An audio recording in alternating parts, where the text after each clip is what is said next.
சுஹாசினி தமிழ், தெலுங்கு, கன்னடம், மலையாளம் படங்களில் பணிபுரியும் ஒரு இந்திய நடிகை. இவர் இயற்பெயர் சுஹாசினி சாருஹாசன். இவர் பிறப்பு 15 ஆகஸ்ட் 1961. இவர் பிறந்த இடம் பரமக்குடி. இவர் செய்யும் தொழில்கள் நடிகை, இயக்குனர், தயாரிப்பாளர், எழுத்தாளர், டப்பிங் கலைஞர். இவர் கணவர் பெயர் மணிரத்னம். பிள்ளைகள் ஒரு பிள்ளைகள். அப்பா ஷாருஹாசன்.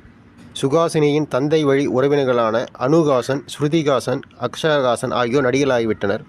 சுஹாசினி பரமக்குடியில் உள்ள நகராட்சி தொடக்கப் பள்ளியில் பயின்றார்.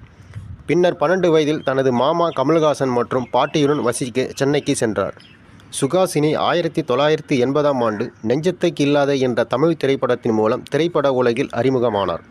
தனது முதல் படத்திலேயே சிறந்த நடிகைக்கான தமிழ்நாடு மாநில திரைப்பட விருதை வென்றார். பத்மராஜனின் கூ டெவிடே 1983 படத்தின் மூலம் மலையாள சினிமாவுக்கு அறிமுகப்படுத்தப்பட்டார். இதில் மம்முட்டியும் நடித்தார். மோகன்லால் நடித்த வானப்பிரசவம் 1999 திரைப்படத்தில் நடித்துள்ளார். 1985ஆம் ஆண்டு கே. பாலச்சந்தர் இயக்கிய சிந்து பைரவி என்ற தமிழ் திரைப்படத்தில் நடித்ததற்காக சிறந்த நடிகைக்கான தேசிய திரைப்பட விருதை வென்றார்.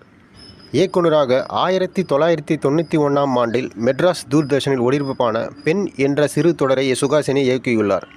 இந்த தொடரில் தென்னிந்திய பெண்களின் வாழ்க்கையை ஆராயும் 8 தனித்தனி அத்தியாயங்கள் இடம்பெற்றன.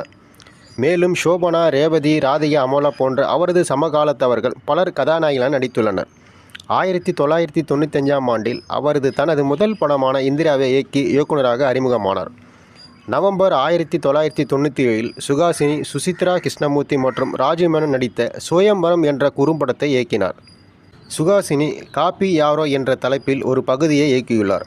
அமேசான் பிரைமின் புத்தம் புது காலை 2020 மற்றும் அவரது உறவினர்கள் ஸ்ருதிஹாசன், அனுஹாசன் மற்றும் அவரது தாயார் கோமலம் ஆகியோருடன் முன்னணி பாத்திரத்தில் நடித்துள்ளார்.